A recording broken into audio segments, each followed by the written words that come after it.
We're doing another routine mail run over to the chamber office. We, you, me. It's actually a pretty pleasant shift from the warmer East Bay weather to, the cooler San Francisco weather. So I always welcome the trip, coming out here. It's getting a little bit busier out here. As you can see here, we've got kind of more routine commute traffic. It's 4:56. I guess, folks are starting to populate the place here. I really don't know what's driving the traffic, so we're kind of going along with it here. Okay, we've got someone here with a professional panhandling sign here. Please help. God bless all. Don't really know what the shtick is here. I think that when folks get so creative and the panhandling becomes kind of high production, you got to know that you're sort of at the precipice of maybe getting out of that situation. I think that I've known people throughout my life with much less ingenuity, much less nerve, the gall, that it takes to ask somebody for a sale. And yet you have a lot of homeless people here that possess, I think, more heart, more stones than some salespeople that I've actually worked with, me included. Let's just kind of call it what it is, right? Some folks out here that are roughing it the way that they do, clearly they're below their potential. Like in grade school, they have a, thank you, they have the letter grade E, working below one's potential. I got those numerous times. I think that's kind of like that's an elementary school grade, before they start really kind of dinging you for grade point average and such. Anyway, so we're just kind of rambling here, riffing, enjoying the ride home. Coming out here to the chamber office to get mail is kind of a cool experience because it just totally disrupts my week. It's literally a trip across the bridge over into the city.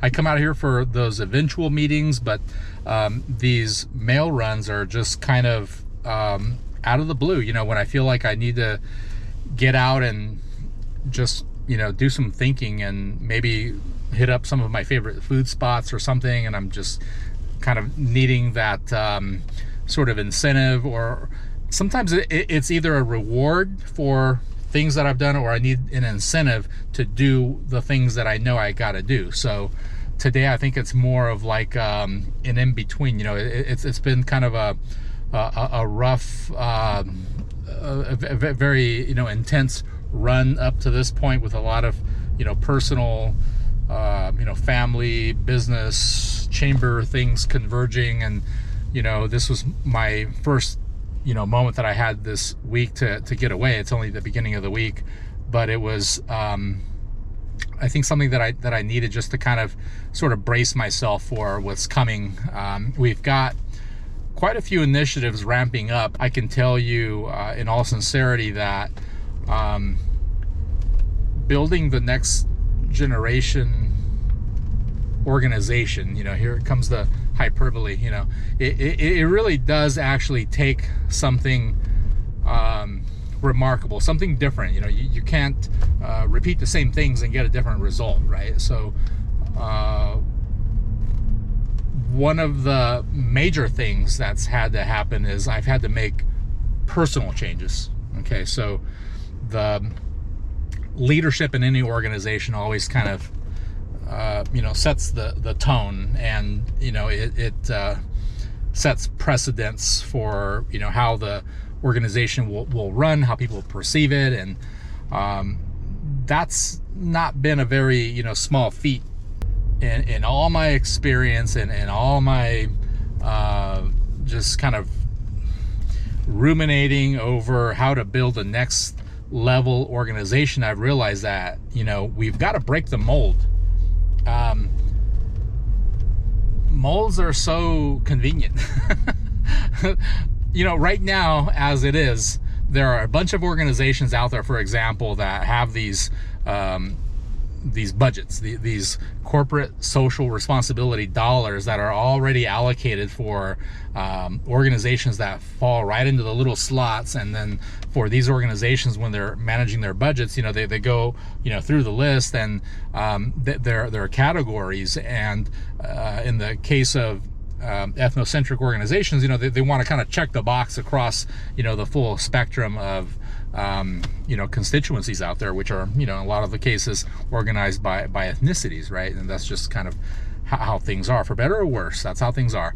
And organizations are already kind of aligned to that sort of cadence, right? So that becomes a challenge for somebody that wants to do something, you know, different, based on merit, based on, you know, maybe some specific need. And what I like to say is that, you know, when you're dealing with something like socioeconomic prosperity, when things go wrong, you know, that takes out every ethnicity, and it's agnostic to whether you're Hispanic, black, white. No matter what, it's going to come and get you if something is not working from an economic or socioeconomic standpoint, right? If the laws are all, you know, goofed up, you're not going to get your you know, your social equity where you want it. You know, there's always going to be that disparity, people not having stuff, and people having some people having a disproportionate amount of stuff, and that never feels good to be on either side of it, I think, you know. And in fact, you hear sometimes billionaires say that, well, you know, I'm actually doing things by the law. You know, if you don't like how I'm doing things, then change the law. And that's, you know, kind of enough said there on that topic. So alas, here we are. But anyway,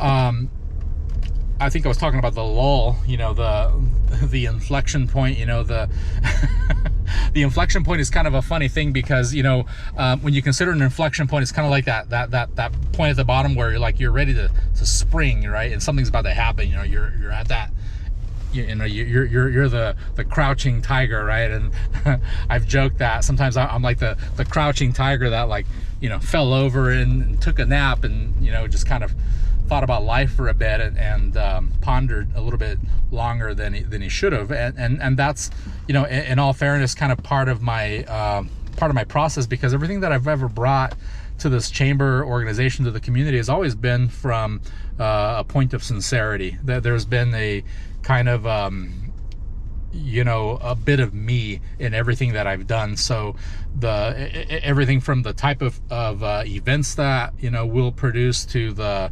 level of creativity, to the way that budgets get applied to these initiatives.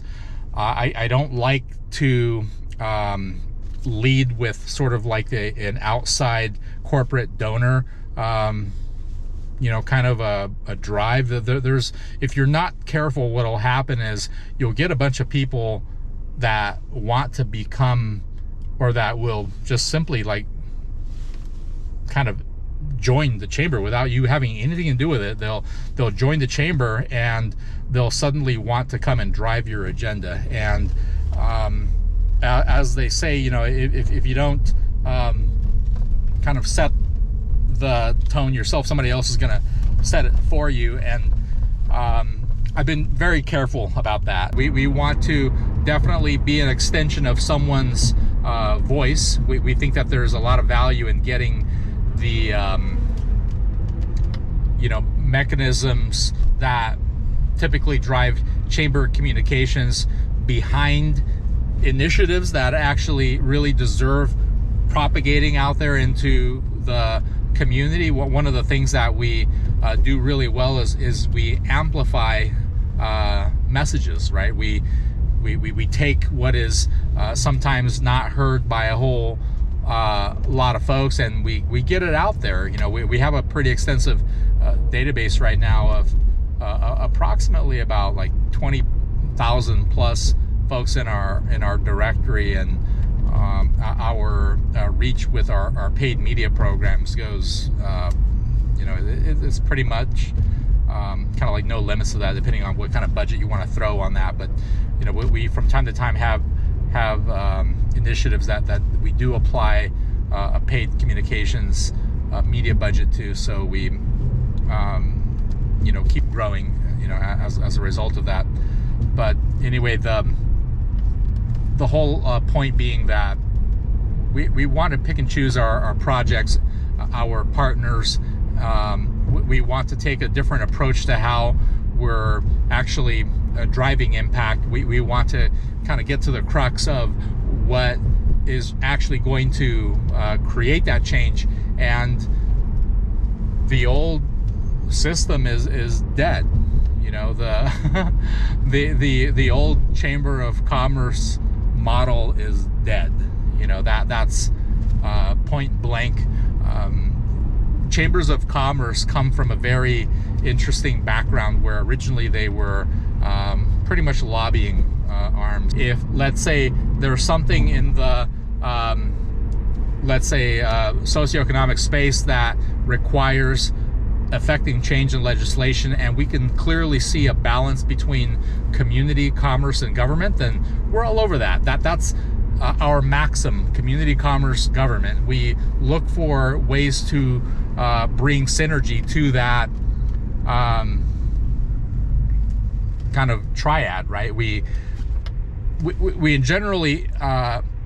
in general approach this as if, let's say, it were a three-legged stool and you have one leg too long or short. You know, it's going to disrupt the whole balance of things. And that's, in summary, what community, commerce, and government is all about, with the chamber in the middle, driving synergy between these areas, creating community partnerships.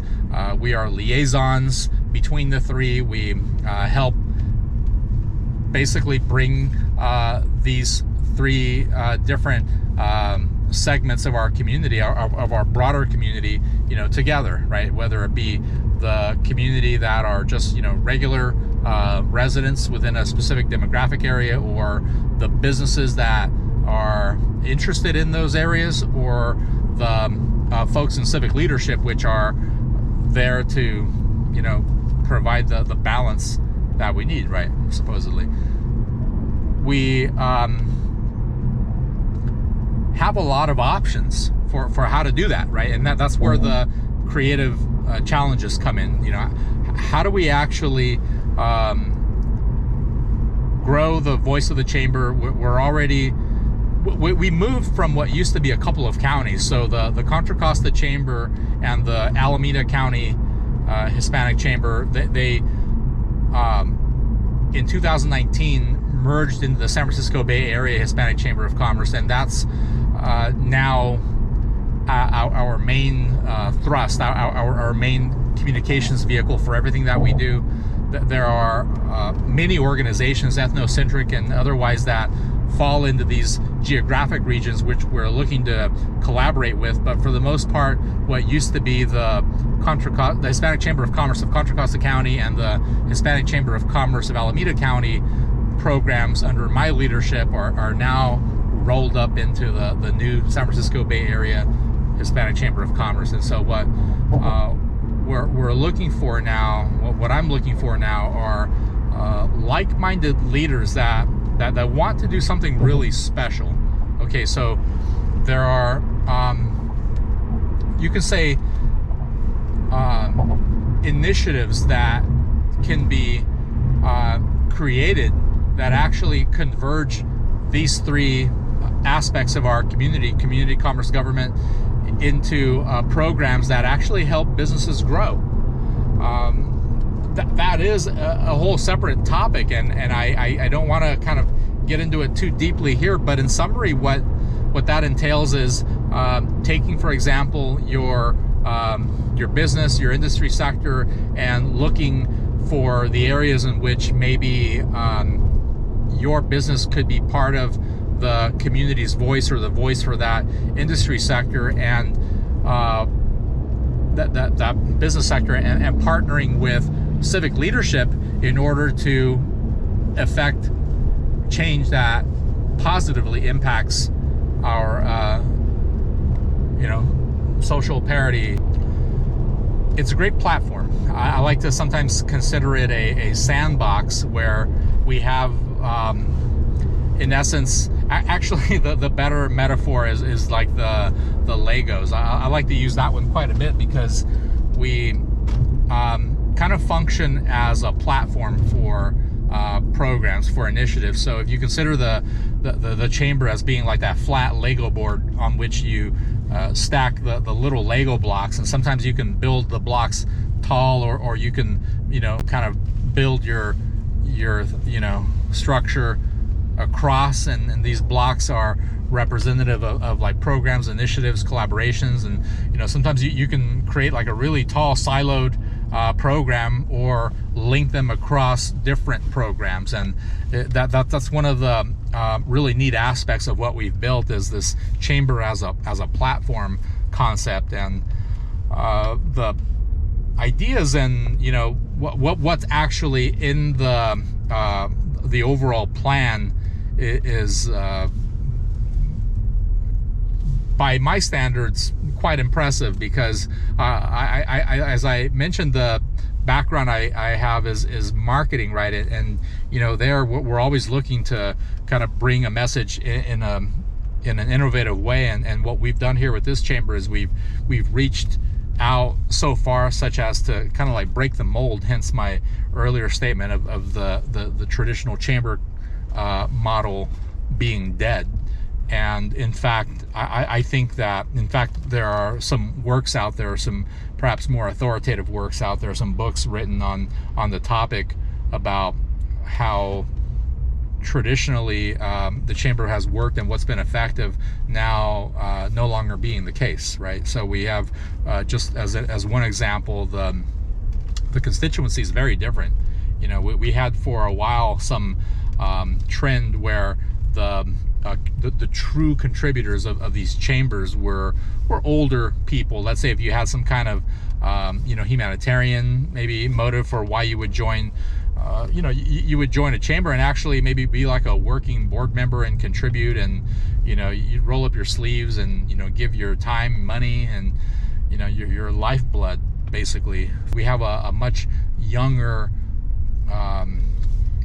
base out there of folks that represent a significant part of our constituency, our electorate, our stakeholder, you know, community. And so we have to really kind of take stock of what exactly, you know, we are, you know, what exactly are we providing, you know, what is our mandate, what is our charter, and what is our brand promise to these people, you know, from the new school, right? We have I met an entrepreneur the other day, a very brilliant robotics major, actually, going into UC Berkeley.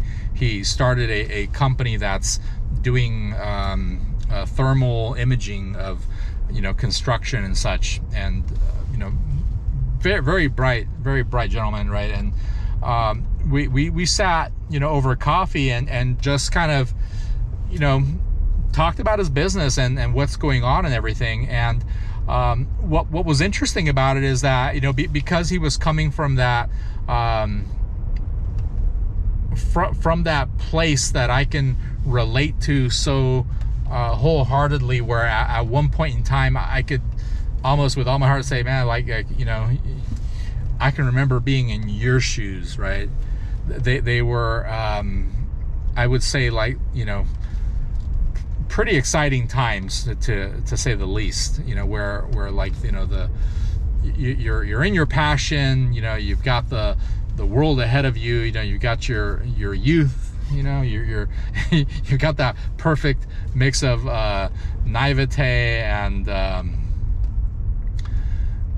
you know, kind of courage converging, you know, like when you don't know any better and you're just kind of getting out there and you believe that everything, you know, could just work, you know, just maybe, like it could just work, and you're willing to risk it all to find out. And at that phase, you know, your level of risk is kind of it's commensurate with like what your actual resources are, and so it feels like you're risking everything, right, when you're going all out like that at that age. And you know, the conclusion from that, you know, after like a ton of brainstorming, we actually came out of there with some great collaboration ideas and projects that we're gonna, you know, kick off, and you'll learn about those in due time. But one of the main takeaways though for him and for me really, but I've run into these situations before where people just don't need to join the chamber. I mean, for a lot of the things that they're trying to do. Okay, so I would say that if, let's say, you're starting a business and you know you are just simply looking for resources, right? And you know you run into someone that's actually, you know, truly looking after you, that has you in their best interest and really wants to help, they're going to steer you in this direction and in essence tell you that, look, if you just want to network, to connect with people, just, you know, look up all the local chambers, all the local organizations, and find out when they're hosting events. And you know, if you're not a member, you know, at most you'll pay $10-20 or something, and you know it's much less than the membership, and probably will over, you know, a year's time cost you less than what you might pay you know, for a single organization's membership.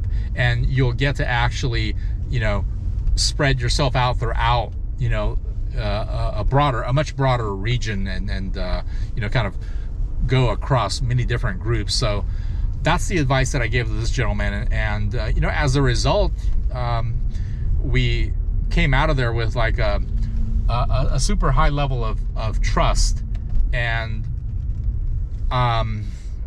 you know, that there was this understanding that, you know, just kind of made it really obvious, you know, across the table that, you know, we've got each other's interests, you know, at heart. And what came out of that was a really amazing collaboration idea that I think that if we would have each invoiced each other for what happened there, we would probably be looking at something, you know, quite substantial. And so while we weren't initially shopping for, you know, drone aerial videography, you know, we ended up actually acquiring a really valuable service, and what he's going to get in exchange is the full force of the chamber communications platform behind this initiative that we're going to collaborate on. And what's really cool about this is that we're going to bring something that people are going to go like, wow, like this is different, right? That's I've never seen this before. You know, this is like super cool, and this has added value, right? And that's where I want to leave it for today. You know, it's those types of moments that I live for. It's those types of moments that the chamber is designed for. We're trying to take things to a whole new level. We're breaking the mold. You know, when Cortez decided to come and colonize, you know, the New World, they burned the ships. You know, there are times when, as they say, you know, when you're really trying to make sure you commit, you throw your hat over the fence, and then the only thing left is you have to go get it, right? So there you have it. The chamber's hat is over the fence. So we've gone Bay Area wide. We're looking to rise to the expectations that people have of us now in this new you know, iteration of what this old organization has been. There's a new organization that's trying to kind of take on a more traditional approach, and you know, we bless them where we're not in competition with anybody. You know, the new Contra Costa Chamber folks have their heart in a very specific place, and you know, we understand. And as far as where the San Francisco Bay Area Hispanic Chamber is going, I just want to tell folks, look out. We have some amazing things coming, and we hope for your continued support. You know, whether it was through the Contra Costa Hispanic Chamber or through the Alameda County Hispanic Chamber. We hope to eventually see you at these initiatives, continue to support the new groups that sprout, that kind of spring up. I was joking one time that when Cortez when he burned the ships, suddenly there were some people that decided to build little rafts out of the wreckage, and I can't help but to laugh sometimes that, while here I am trying to kind of grow things, that there's nevertheless some of the, you could say the remnants of the past that are still very worthy of salvaging and turning into something. So I only commend the folks that are trying to do that, even in the wake of what we're trying to do at a broader scale. So that's it for today. Peace, and we look forward to having everybody at our upcoming events. We've got a lot of things coming up here with some of the candidates, and I won't get into that just now, but just kind of keep a lookout for us. If you have not subscribed to our chamber newsletters, just go to the website and make sure that you get on the email distribution so that you're up to speed on anything that happens from this chamber. All right, so take care. Love.